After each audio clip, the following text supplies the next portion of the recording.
Stop. Hey everybody, welcome back. Not safe driver. Welcome back to our channel. Today's a little different. We are doing a video in the car today. We're doing a Q&A while we are on our way to go get some sushi. So sorry he's not all the way in the clip, but he's focusing on being a safe driver and not focusing on being in the shot. So we can still hear his voice, and that's all that we need for this Q&A.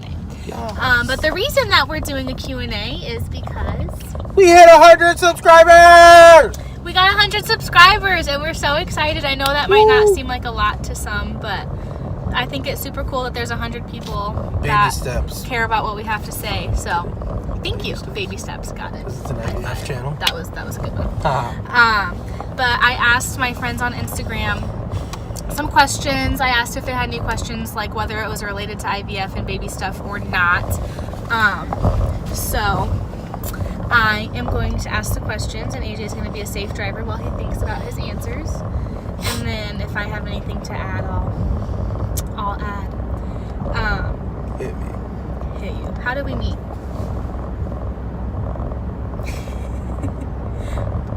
PG version? Just kidding. It's all PG. There is no not PG version. How did we meet? How did we meet? This is really like cheesy. I think the way we met was actually really cheesy. It is really cheesy. It's like classic high school teen drama movie. Yeah. I was a football player and Jennifer was a cheerleader.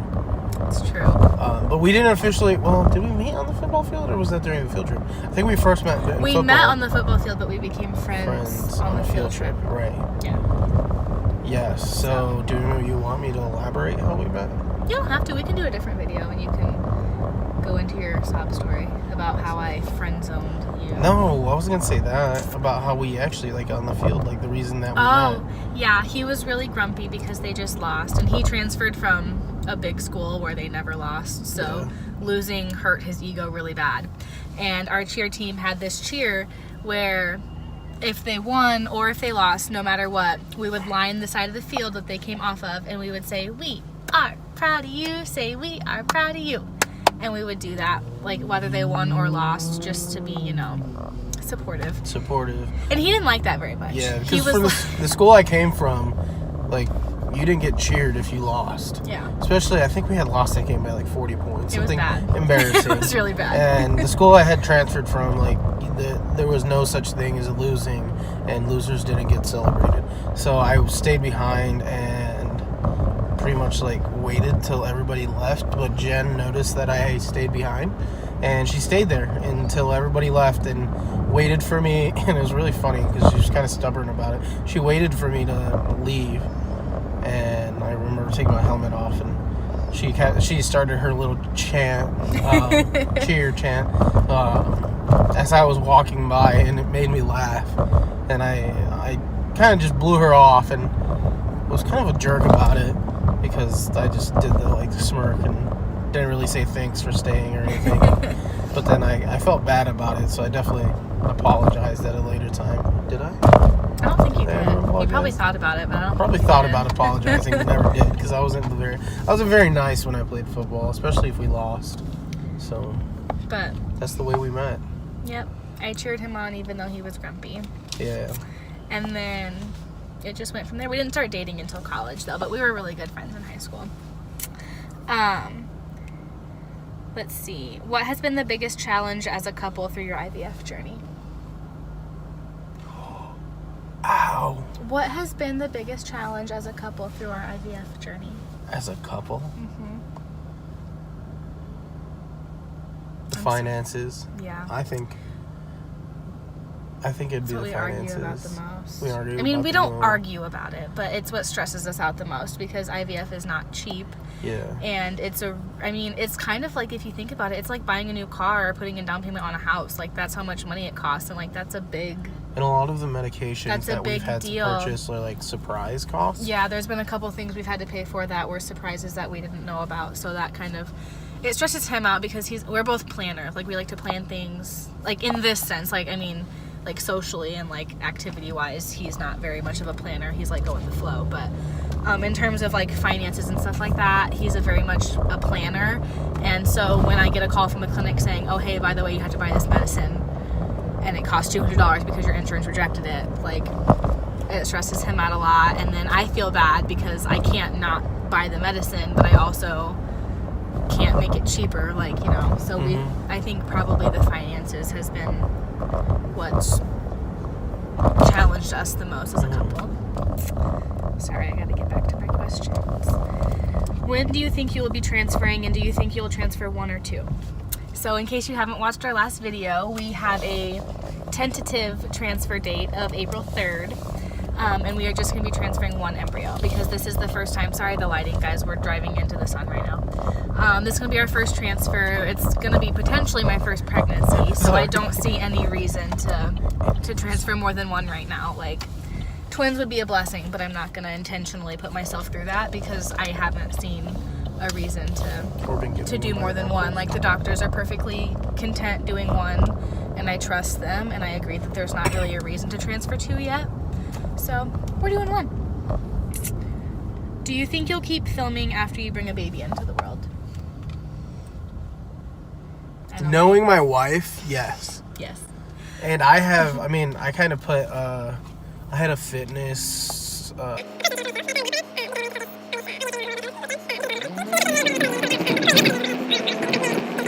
will we? We keep recording. Yes. Not you. Me. Like, us together. Oh, no, yeah, most definitely. Yeah. Because, Yeah. I mean, you enjoy it, and I'm what a you memory enjoy hoarder. makes me, what makes Jen happy makes me happy. Happy wife equals happy life. He's saying that for the internet. I'm not saying that for the internet. Yes, I'm a memory hoarder. I take obnoxious amounts of pictures, and Yes, she does. I like recording videos, and I think honestly, like, obviously if we, you know, have our family and our kid grows up and's like, Mom, stop putting me on the internet, I'm gonna stop putting them on the internet. But like, I don't know, I want to have these memories to look back on, and I love like, I watch a lot of KK and Baby J, and like, when their son Landon was born, they have video clips of every single day of the first year of his life that he gets to go back and look at every day. And the same with Jackson, their oldest kid. Like, those kids are gonna have all of these memories, and they're gonna be able to hear their parents' voice all the time, even, you know, long into the future when they don't have them there anymore. They're going to be able to see how much they loved their brothers and how much their parents spent time with them. And like, I like having those memories. I like being able to look back at old things and remember them, because one day my memory is not going to be that good.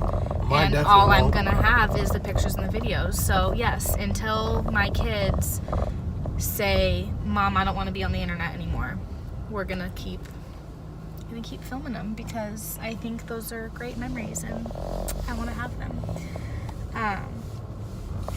What state do you live in? What state do we live in? What state do we live in? Oh, I guess people don't know that. We live in Illinois. Our fertility clinic's in Indiana, but we live in Illinois. The good old Midwest. We live right in the middle of Illinois. Is Co-Fusion on campus not open? I don't know. Oh, it's not? This lighting's good, so can we stay here for a second? Yeah, that's fine. Okay, great. Sorry. Did you genetically test your embryos? No. No, we didn't. Not only, I mean, part remember of it was because there was an extra fee, and like, we're already paying enough. And another part of it is I'm really not that concerned with something being wrong. Like, well, there's 2 things. One, I'm not really that concerned with, you know, stuff being that seriously wrong with our embryos. Like, we're both young in terms of fertility. This is our first cycle. Like, it's not like we've had a bunch of failed cycles and we need to start looking at our embryos instead of my uterus. Like, that's one of the reasons. And the other reason is I was told that if you genetically test your embryos, they discard any of them that have any type of genetic abnormality, which is, like, I get it, but also, like, some of those genetic abnormalities you could probably live with. Like, if my kid comes out blind, like, I don't think you need to discard an embryo because there's something like that, you know? Like, I think that's something that we would learn to live with. Like, obviously, if it's a genetic abnormality that's going to cause the embryo to not be viable or cause my child to suffer and live a very short, painful life, like, I get that, but there was just some things about genetic testing that we didn't see necessary and we didn't want to do, so We didn't, but I mean, maybe next time we'll decide to. So hopefully we don't have to do a retrieval again. But yeah. Does having PCOS have anything to do with you wanting children before 27? No, nothing at all. I wanted kids young before I knew there was anything wrong with me. I think it kind of made me want to seriously pursue treatment sooner because I realized it was going to be a lot harder. But even if I was perfectly healthy, I would still want kids young because obviously we started trying, when we were younger. So Would you say that has to do anything with being adopted? With me being adopted? Mm-hmm. No, but I don't think it has anything to do with me being adopted, but I do think that me wanting kids young has a lot to do with the fact that my parents were older when they adopted me. That's what I meant, My parents are the same age as his grandparents, so my parents adopted me when they were in their 40s, which was fine. Like, I had a great childhood. It didn't cause any problems, but also I want my parents to be able to have relationships with their grandkids that they remember. And I want my parents to be alive when they have grandkids. And I want, I didn't grow up with grandparents. And that was it wasn't sucky, but everyone always talked about oh, my grandma's my best friend. And I didn't get that. And I'm not just having kids just because I want my parents to have grandkids. I want kids because I want kids, but I do think that plays a factor in it. Is I don't want to be an older parent. I love you, Mom, but I don't want to be an older mom, so that does play a part in it, but no, the PCOS has nothing to do with it. No. And I just want kids. I've always loved kids. We love kids. We want a big family. I have 5 nieces and nephews, 6 nieces and nephews. Is J going to be the first letter of the baby's name? Sorry if this is a dumb question. No, that's not a dumb question. J. I guess I don't have it on our Instagram, but our last name is Jimenez, and that starts with a J. So we just call our little unborn baby J. I mean, maybe their name will start with a J. I don't know, but it's because of their last name. Stay tuned. Yeah. How have you managed the stress while going through the IVF process? How have you managed to stay? Face masks for me. But he makes me face masks all the time. I do. The point where I was sobbing about all the finances and everything, I posted an Instagram story about it. He made me a homemade face mask. But honestly, I don't think I handle the stress very well, so I don't think I'm the best person to ask for this advice. But I ask a lot of advice from other people so that I have a heads up on how other people dealt with the stress and how other people, cope with things. It is open. It's just lights are off. What else do I do? I take a lot of baths, typical self-care stuff, bath bombs, face masks. Taking time to do things for myself is really important too. Mm-hmm. I know that IVF can take up all of your mental and physical energy. It can take up all of your time, on a clock time, in a day, and it can take up all of your mental space. It can take up, it consumes your life, basically. So I think that a big thing for me has been remembering to take time to do things for myself and to take time for us to do things together as a couple that have zero to do with IVF and treatment and a family. I feel like Midwest told us too, you have to, when we first went into this, they reminded us, you have to be able to stop at some point and live in the moment and know that, your life is not all IVF. To still have fun and still do the things that bring us pleasure. We're still young. We need to not let IVF consume our life. There's things that I've had to cancel because of IVF, but I'm also not gonna sit at home and stare at my medicine all day and wait for the clock countdown for my shots. I'm not gonna let it consume my life like that. I have a life and friends and a family that love me, and I need to make sure I'm spending time with them too, because at the end of the day, if this journey goes nowhere and I shut out everybody from my life because I'm focusing on this journey and it fails, then I'm gonna have no kids and no friends or family because I shut everybody out. It's important to take time to do things for yourself. Self-love, y'all. Explain your mom's story with IVF and if you were an IVF baby or adopted. I'm planning on doing a whole new Q&A with my mom about that. I was not an IVF baby. I was adopted. And I've been saying this wrong forever. My mom and dad did not do IVF. They did IUIs. So they had a couple, I don't know exactly how many, but they had some failed IUI treatments before they adopted me. And my adoption story is pretty cool. So I'm going to do a whole new video with my mom on that. So stay tuned for that. But I was adopted after fertility treatments.